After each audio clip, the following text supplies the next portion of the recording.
Você já percebeu que a gente passa a vida inteira correndo atrás de coisas que, no fundo, nem sabe se realmente quer?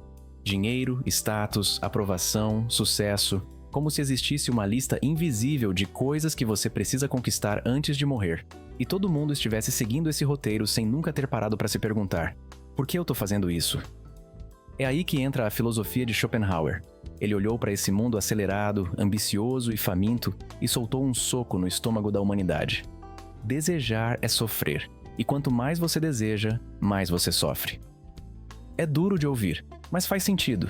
A vida, segundo ele, é movida por uma força irracional, a vontade, um impulso cego que nunca para. Você conquista uma coisa e já quer outra, e depois outra e outra, até se perder numa maratona sem linha de chegada. É como se a felicidade fosse sempre adiada, sempre prometida, mas nunca entregue. Schopenhauer não era otimista. Ele não acreditava que a vida é essa coisa linda e colorida que vai te recompensar no final. Pelo contrário, ele achava que viver é aguentar o tranco de uma existência marcada por insatisfação constante. E sabe o que piora isso tudo? A ilusão. A ideia de que, quando eu tiver isso, aí sim eu vou ser feliz. Só que quando esse isso chega, a felicidade escapa por entre os dedos. Você já viveu isso? Aquela compra que parecia resolver sua vida e só virou mais um boleto. Aquela pessoa que parecia um sonho e virou um problema. A viagem que você idealizou e terminou com tédio, dor de cabeça ou saudade de casa. É a mesma história sempre. A vontade empurra você para frente, mas não deixa você descansar. Porque no segundo em que um desejo é satisfeito, outro aparece. E isso te prende num ciclo de frustração.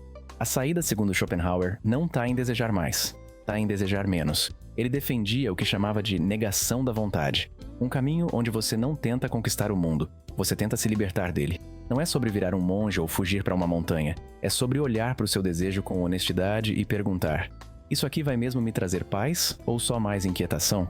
A resposta costuma ser amarga, mas é libertadora.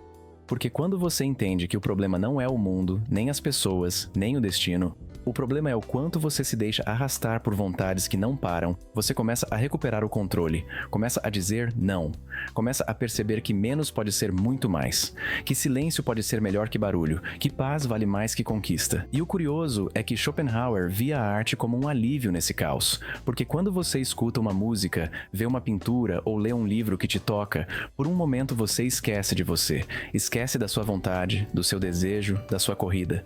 Você apenas apenas sente. É como se a arte suspendesse o sofrimento por alguns segundos. Como se ela dissesse: calma, existe beleza além da busca. Isso também vale para contemplar a natureza, para observar um pôr do sol, para simplesmente parar e respirar sem estar pensando no próximo objetivo. São raros momentos onde a vontade se silencia, onde você não quer nada. E por isso, paradoxalmente, é quando você sente mais plenitude. É nesses instantes que a vida parece fazer sentido sem precisar explicar nada. Mas não pense que Schopenhauer era um pessimista sem saída. Ele só era radicalmente realista. Ele não queria que você parasse de viver. Queria que você vivesse com mais consciência.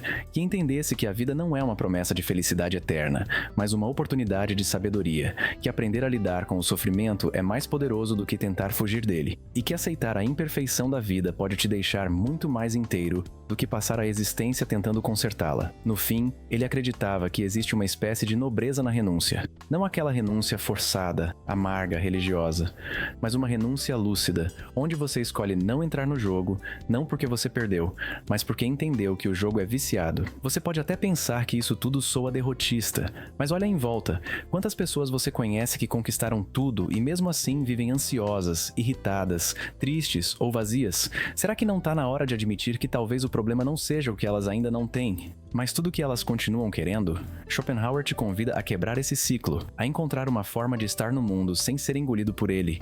E isso é um ato de coragem, porque é muito mais fácil continuar correndo, se distraindo, fingindo que tá tudo certo. Difícil mesmo é parar, olhar para dentro e perceber que talvez você esteja vivendo a vida de outra pessoa, seguindo vontades que nem são suas, apenas herdadas, copiadas, vendidas como fórmula de sucesso.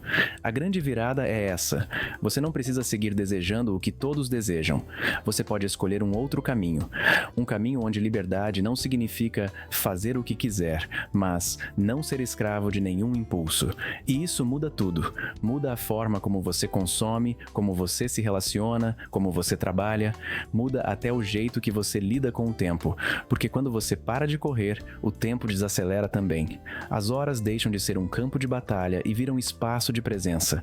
O dia deixa de ser um checklist e passa a ser uma experiência. É como se o mundo inteiro respirasse junto com você, e de repente, você se sente vivo de novo. Talvez Schopenhauer não estivesse dizendo desista da vida. Talvez ele estivesse dizendo desista da ilusão. Desista da ideia de que felicidade vem de fora, de que plenitude está na próxima conquista. E comece a experimentar a vida como ela é, com o que ela já te dá agora, sem esperar mais nada, sem forçar mais nada, apenas sendo. Parece simples, mas é um dos maiores desafios da existência, porque exige coragem, exige consciência e exige um tipo de força que não se aprende nos livros de autoajuda, uma força silenciosa, que vem de dentro, que cresce na medida em que você para de fugir.